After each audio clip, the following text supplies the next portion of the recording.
Today, we're going to be talking about social media branding. Shelby Parker is our resident expert in this field, and she's going to be presenting today on how we extend the brand through our social media channels. And so with that, I'm going to introduce Shelby Parker, who is on the marketing and communications team. She's the marketing communications specialist, been with us for now about 2 months. Before that, she was with the university for quite some time, left for a quick stint to work at Bakersfield, California, and then came back, thank goodness. So Shelby, welcome back. And we're going to talk about social media. So I'll leave it to you. Hi, everyone. You want to share your screen? Yes, I will share my screen. Okay.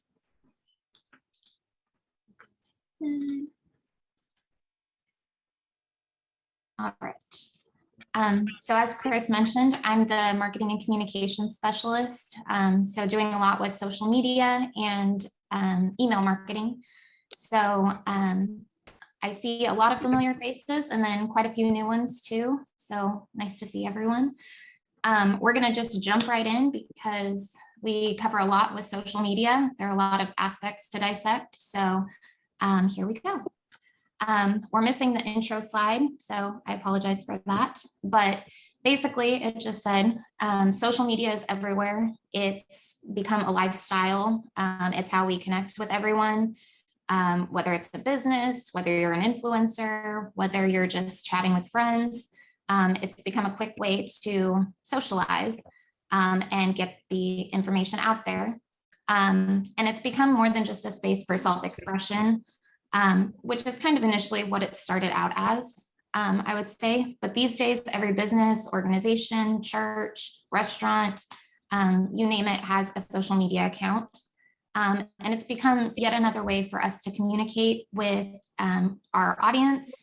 And in our case, our students. We're able to market and brand ourselves, especially over the last few years with COVID taking place. And everything going into the digital space. We've been able to connect more through online announcements, not just on campus, but in the greater Kern County community. Think of social media as like your digital or your virtual business card.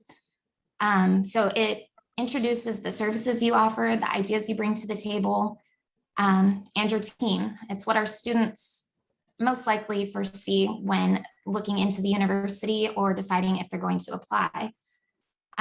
So here are just a few key points to keep in mind as you're thinking about your social media brand, thinking about social media for your offices and departments and schools.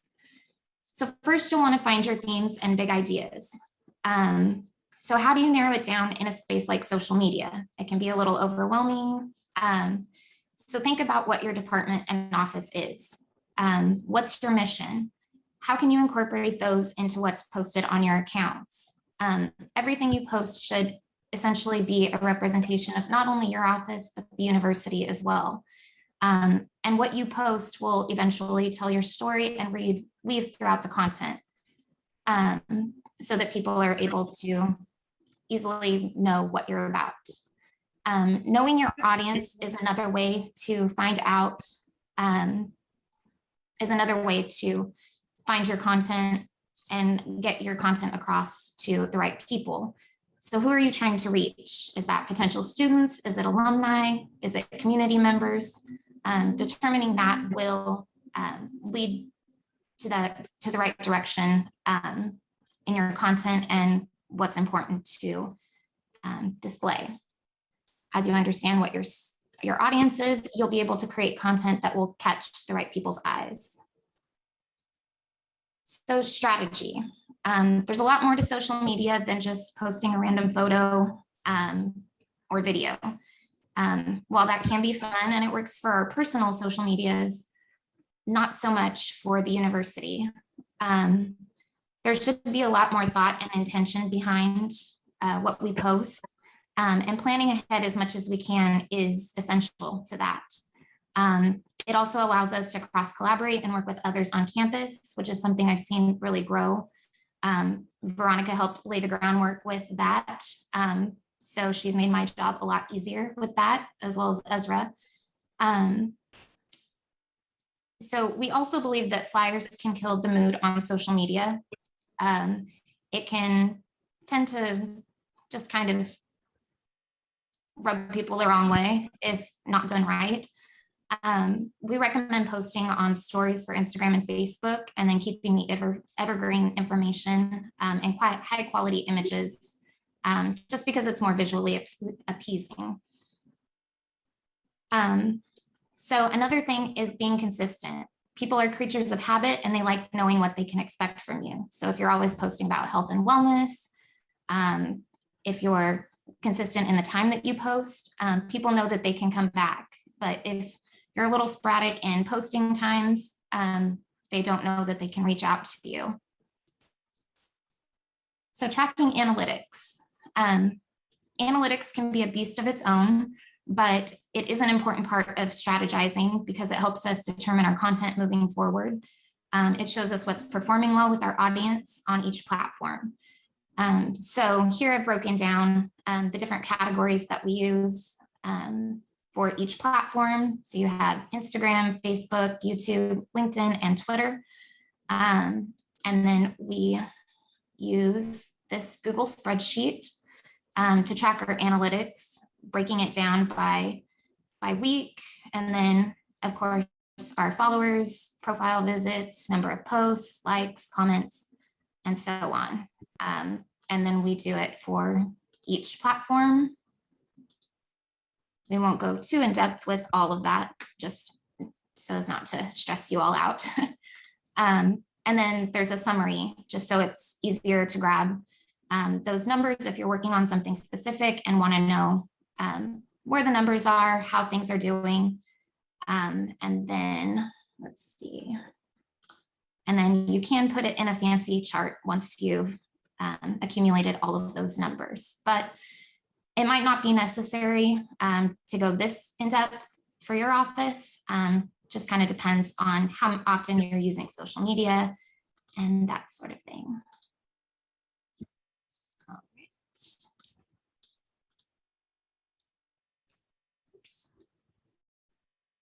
right. But essentially, we're just trying to track impressions, engagement, and followers. So as long as you're paying attention to those numbers, you should be good. So why do analytics matter? Essentially, it's your proof when making business decisions. They always say the proof is in the pudding, and that is the case with analytics and numbers in social media.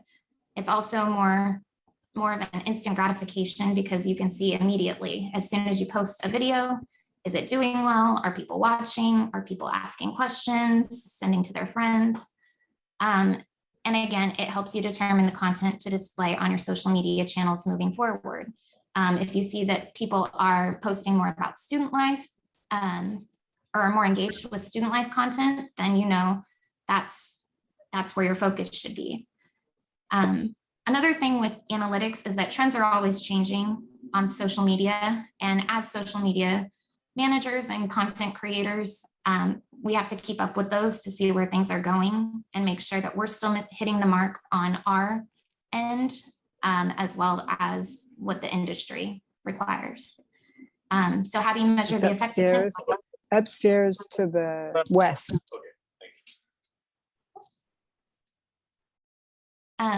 So how do you measure the effectiveness of social media? Again, going back to the followers, reactions, reach, traffic, and click-through rates. So here are a few of those industry standards.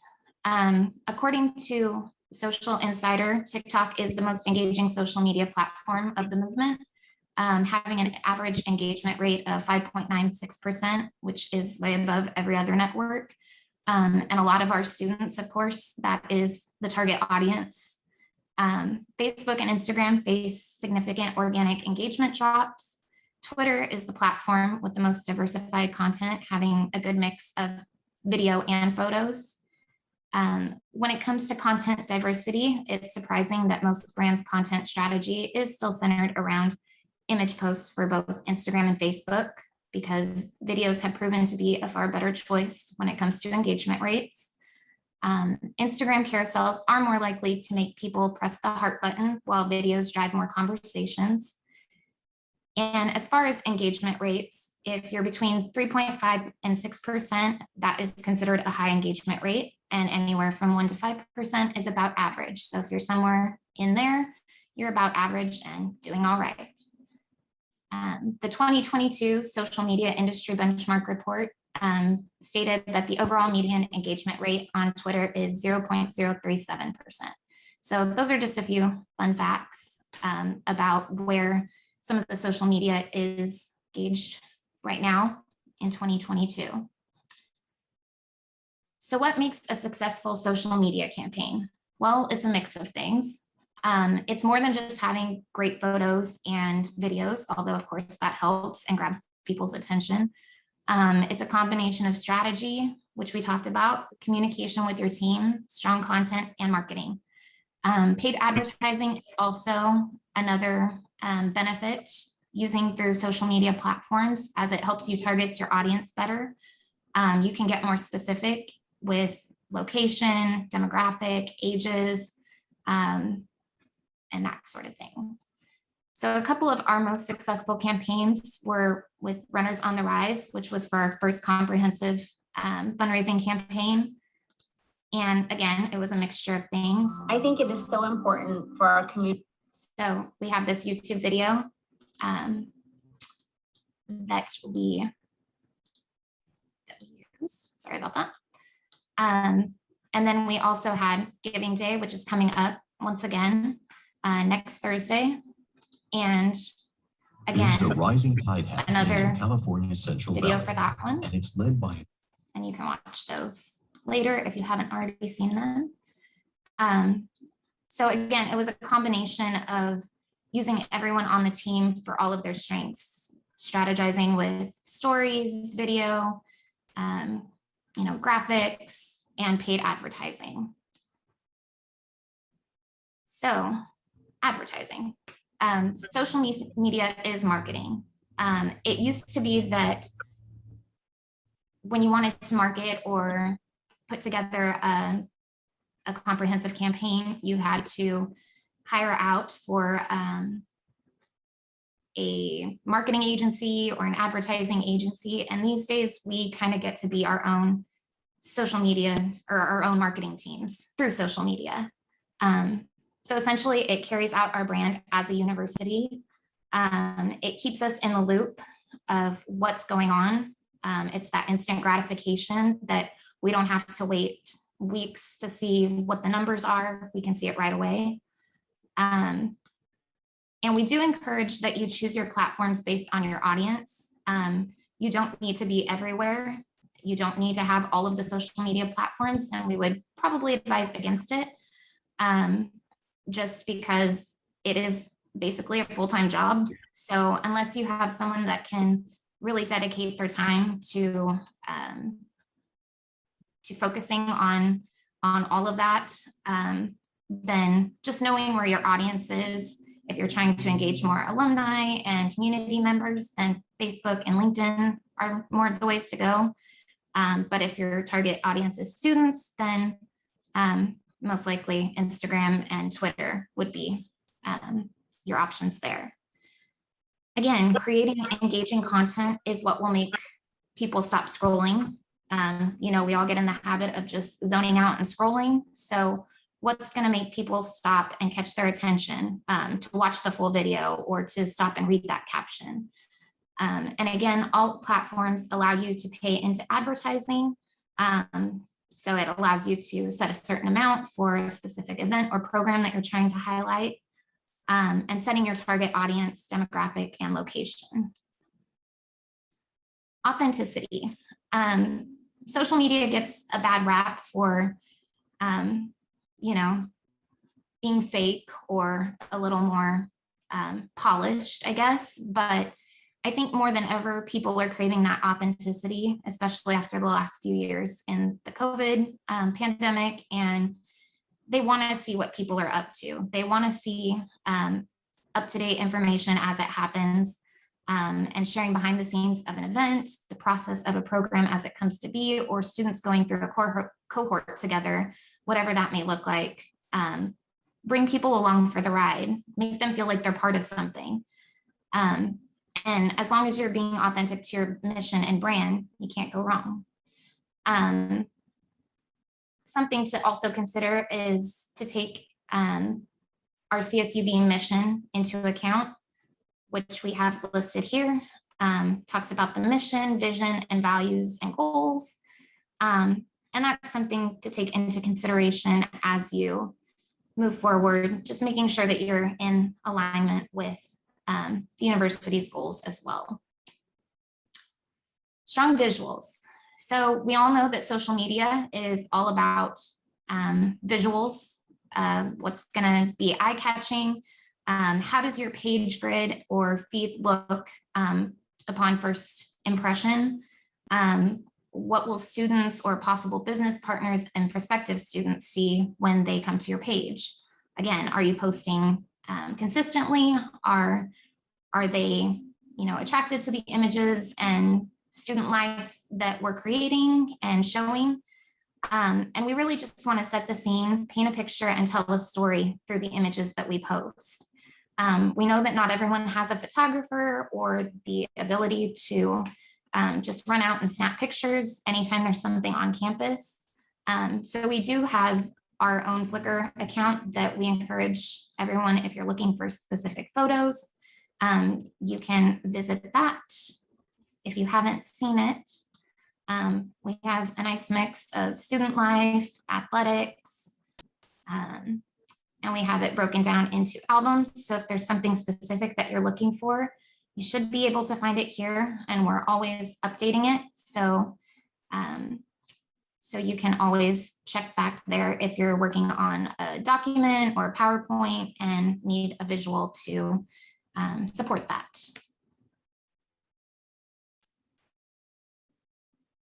So strong visuals are not only photography, but it's also video content. And these days, a lot of the algorithms are moving more towards video content, and static images can often get lost in the shuffle.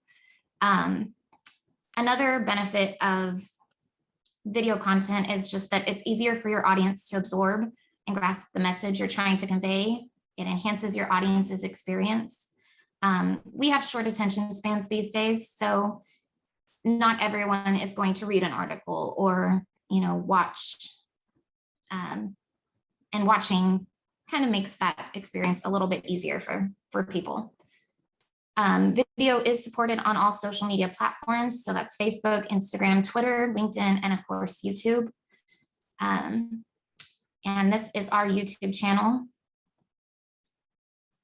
which we've There's a visited a couple rising tide times. happening So not everyone is going to have a YouTube channel just because it doesn't necessarily apply to what everyone's doing, but our YouTube channel is a resource if you want to show what the university is doing and that sort of thing. Whoops. Okay. So accessibility and photos. This is something that not only is the university trying to get everyone on board with, but social media platforms and the digital space in general is trying to make it more user-friendly and all-encompassing for everyone. So adding alt captions to your photos is what makes it accessibility friendly. And we want to start doing that on all of our content. Even PowerPoint presentations allow you to add alt captions for your photos. The last brand ambassadors group meeting addressed this topic, so you can view that in our YouTube channel. And I've left the link here, so when we send this out, you'll be able to see that if you missed it last month. So essentially for Instagram, you'll just add a photo like you're posting as normal. You'll go down and see all of these settings. You'll click advanced settings. Write alt text will be under accessibility. And then you'll just add a sentence or two about what is going on in the picture. Facebook is very similar. So you'll add your post as normal. You'll click the edit button, and then you'll see these options off to the left-hand side. click on alternative text, and then from there you can write a sentence just describing what's happening in the picture. So photo of CSUB entrance with flags in the roundabout, and you don't even necessarily have to include photo of, just describe what's in the picture and give enough detail that someone who is visually impaired can see.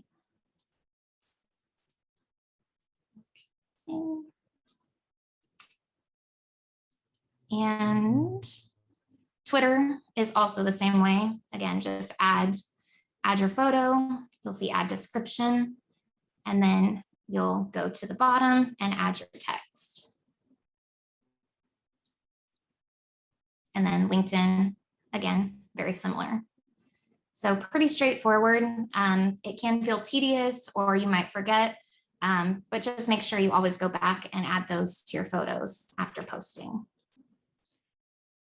Accessibility is not only for photos, we are encouraging it with videos as well. Closed captioning is necessary for videos posted on social media. And again, that's Twitter, Instagram, Facebook, wherever you're posting. It's more inclusive to all on the platforms. And aside from that, videos with captions just tend to perform better than those without. It's not just for those who are hearing impaired, but for those who are either scrolling at work or just out and about and they want to be able to watch something and just aren't in a situation where they can turn up the volume. At least they can see what the video is all about. So how to add captions to your videos. Typically, we'll do closed captioning on our videos before uploading. We've used tools in the past, such as rev.com, that transcribes it for you. And then I asked Albert, our new videographer, what he recommends. He typically uses Adobe Premiere Pro. If you're more advanced in things like video and things like that, there's also Temi, or you can Google, and there are plenty of options out there for adding alt captions. You can also upload directly to Facebook and it will do auto captions. But typically we would recommend the other way. So keywords and hashtags. Hashtags, I'm sure, is something that everyone's familiar with. And essentially it just allows you to connect with those who are interested in your services, what you offer. It increases your engagement and builds brand awareness. Again, going back to consistency. So these are a few of our standards that we'll use when posting. Of course, hashtag CSUB, CSUB, using your schools, so NSME, SSE, and that. And then individual school taglines, so majors that matter, and the list goes on. A few other standards are runner pride, runners on the rise, and student success. And just a few side notes about hashtags. According to the Hootsuite blog, it's encouraged don't use spaces, characters, or punctuation symbols. Your accounts should be public, which obviously in our case, all of our accounts will be public. Don't make your hashtags too long because it's easier for people to make mistakes, and then you'll have several different hashtags going around. Use relevant and specific hashtags and limit the number you use. So don't just tack on all kinds of hashtags for no reason. So that's that. Okay, social media profile icons. So as you'll notice on social media, we have these fancy icons in the corner, but not all social media icons are alike. There are different sizes on the various platforms, so you'll need to use a different logo for each to ensure that it fits properly. And you can email our office for those specific sizes. Or if you're using your own logo for your department or school, just ensure that it is the correct size for those. So last thoughts on social media. I know we covered a lot, and it might not apply to everyone, But essentially, it should be a place to have fun with and showcase your runner spirit. There are moments for serious news and posting necessary information, but it should be a fun way to connect with others and build those relationships. It does give a more personal connection, and it is a place where our students primarily are. So being able to quickly connect with them when they have a question or something like that is a huge benefit for the university and our community as a whole. The beautiful thing about social media is that there is always room for improvement. It can feel overwhelming because things are changing so fast, pretty much on a daily basis, but that is the great thing about it, is that there's always room to learn, and the next day is always a chance to improve and grow from there. And you can always refer back to our social media strategy, which we have listed on the website, because each platform is going to have its own audience, its own objectives, tone and content, posting schedule, and all of those. So when you are sitting down to plan out your strategy, you can use ours for reference and just make sure that you're going along with what the university holds as well.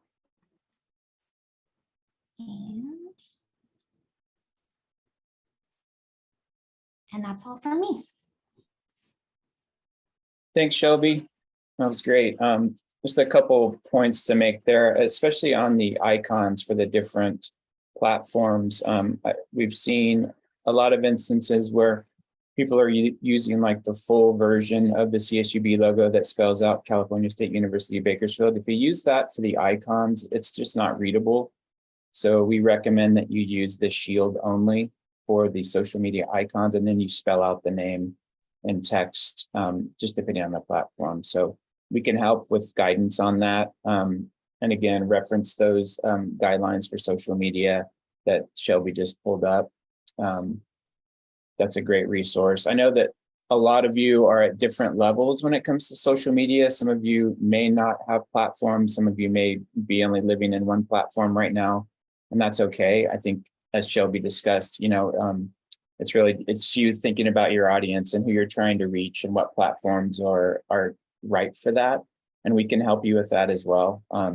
Reach out to our team at any time. I think it's important that we're all thinking of the university goals as we do this. And I know that your units and departments may have different goals, but we should all be kind of fitting under the umbrella of the goals of the university. So always be mindful of that. Again, we're happy to help you with crafting a message or telling a story. So you can reach out to us at any time. Let's see, I think we had a couple of questions in here.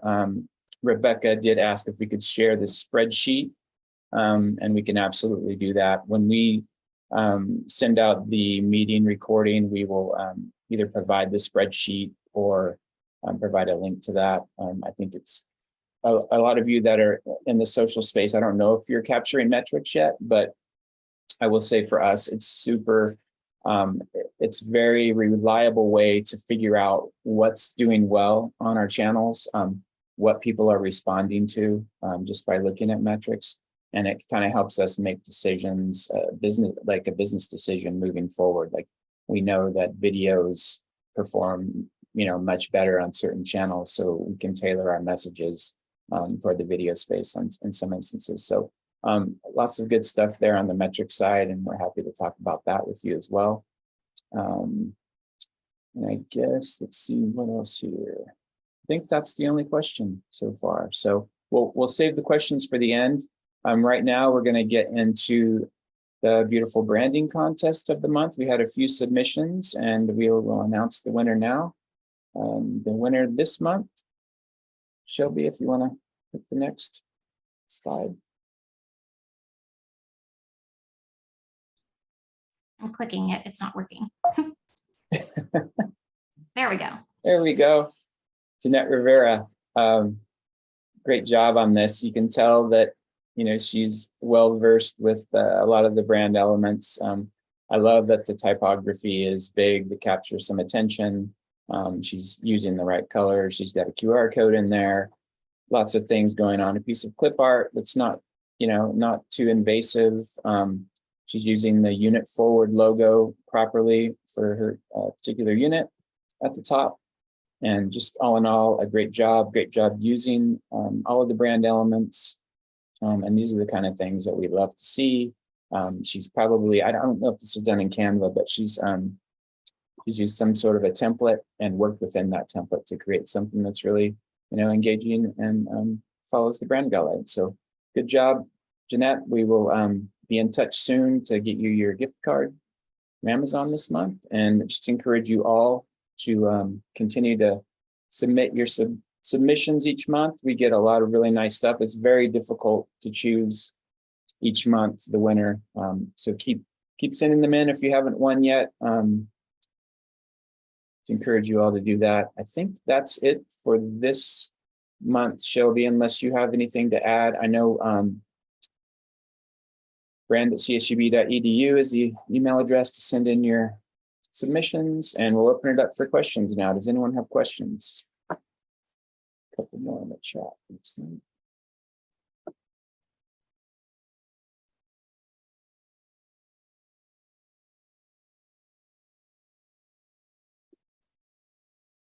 No questions so far, huh? Pierre, I'm sure you're happy that we addressed accessibility. Thank you. I appreciate that. I did have some questions, but you said to wait until the end, so I'll wait. Well, it's the end. You Is can it, go ahead. is it the end? Okay. Yeah.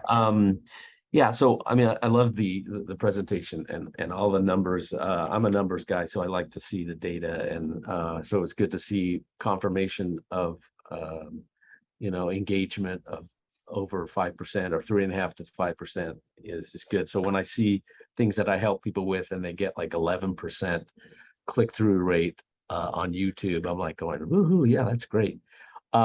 It is, as Shelby said, it is a full-time job, and I would reiterate the video portion of it is, the more you can do video, even if you're at an event and you're just capturing things and then posting them later. I'm not too sure if I would do live things with video, but I would check to make sure your video is proper, right? And that and then folks just like to see a lot of videos. So the more you can do things that look like TikTok, I don't recommend TikTok myself, but I know that YouTube has shorts. So and then as I'm talking, I'm realizing I'm not really asking any questions. I'm just offering more information. So It's great. There was no question in there other than just confirmation that what she provided was really great. I'm sure others have some questions.